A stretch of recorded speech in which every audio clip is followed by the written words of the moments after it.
Hello, ciao mga kamads! Mads here! So today's video is I'm making pizza dough. So this time is gumawa ako ng 2.5 kg ng dough. Kaya yan kinamay ko. I supposed to have mixer. So pag 1.2, 1.5 maximum mixer yung gamit ko. But this time is sobrang dami kong ginawa. So that's why I use my hands.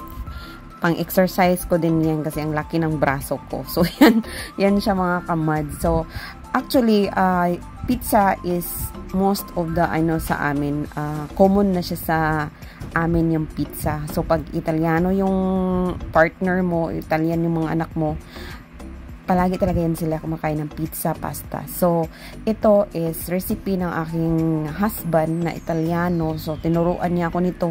Ang tagal ko din natuto nito. Not only once, as in, grabe.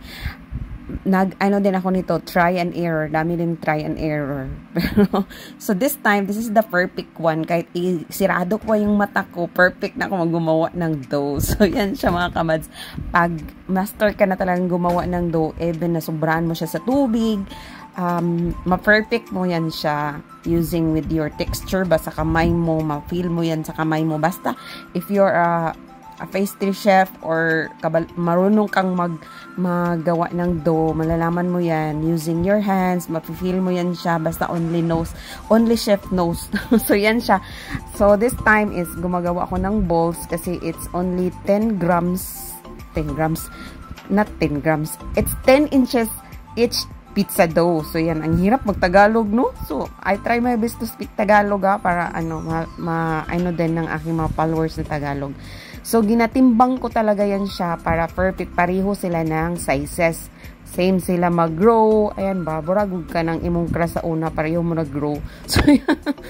So, yan, tinitimbang ko yan sila para, yun nga, pareho sila ng sizes.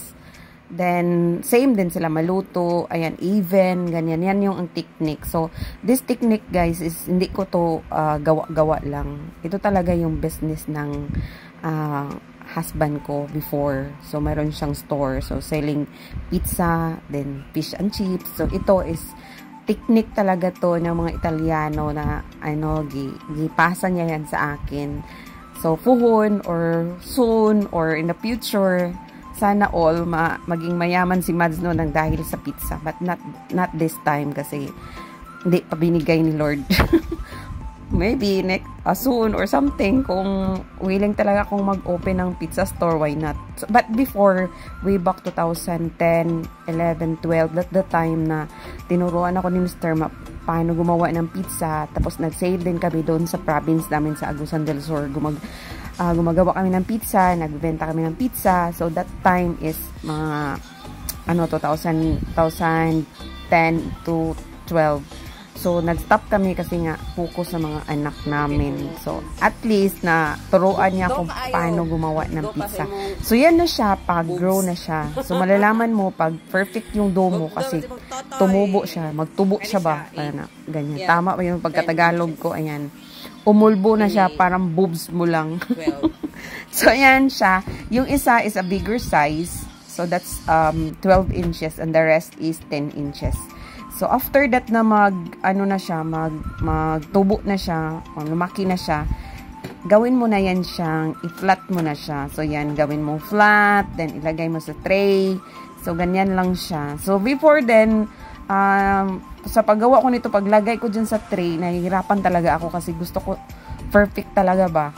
So, nakuha ko din yung technique, of course, when time it's come, pag palagi ka na talagang, palagi mong ginagawa yung mga gawain mo, like for example, nag-bake ka palagi, ma-perfect mo talaga yan. There's time will come na ma-perfect mo talaga yan siya. So, yun siya ang aking So, ganyan ang paggawa ng, pizza dough. So, kopya yan sa, mga madama, mga sir, Italian style na pizza. Not even pareha sila ng not same ng flour sa Italian, but this one is almost the same kasi yung nito texture is almost the same basta sa pizza sa Italy. So, sa Italy kasi, pag after that na malagay mo sa tray, is ilagay mo na siya sa wood oven na super init. So, this one is, may pagkaano siya, Filipino style na siya na pang commercial talaga siya ba, pwede pag negosyo. So, hindi ko pwede yung details na mga ganyan kasi technique lang yan siya at secret lang yan. Grabe, secret ba? Kopyahin nyo. Kopyahin na video na ganino. So, yan siya. So, pre-cook namin yung pizza namin para ilagay yan sa freezer. Kasi pag gusto ng mga anak ko, magkuha lang ako ng isang frozen na dough, tapos lagyan ng topping. So this time is gumawa na ako ng, ito yung 12 inches na pizza. So, yan, gumawa ako ng pizza. Lagyan ko lang, ang ginamit ko lang dito is yung, yung Del Monte na pizza sauce na ready-made.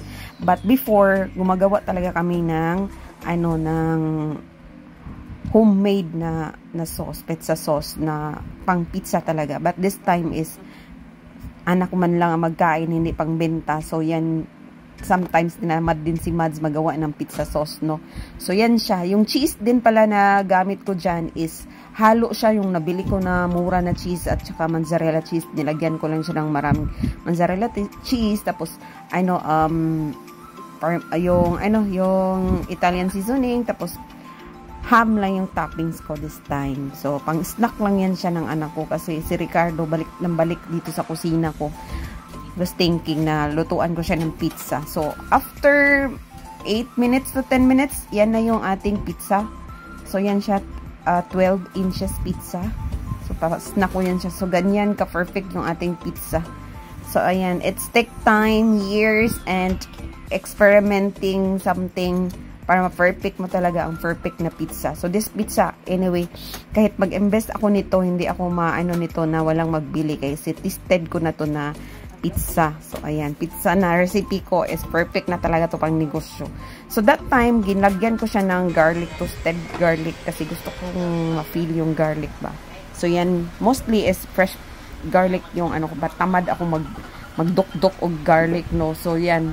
So, yan siya. Hindi siya masyado, yung cheese natin kasi nga, nilagyan ko yan ng murang cheese. So, yan lang. Snack namin yan. Snack ng anak ko kasi it's 3 o'clock na. So, yan ang snack na grabe sila kabahab o pizza as in. So, yan lang.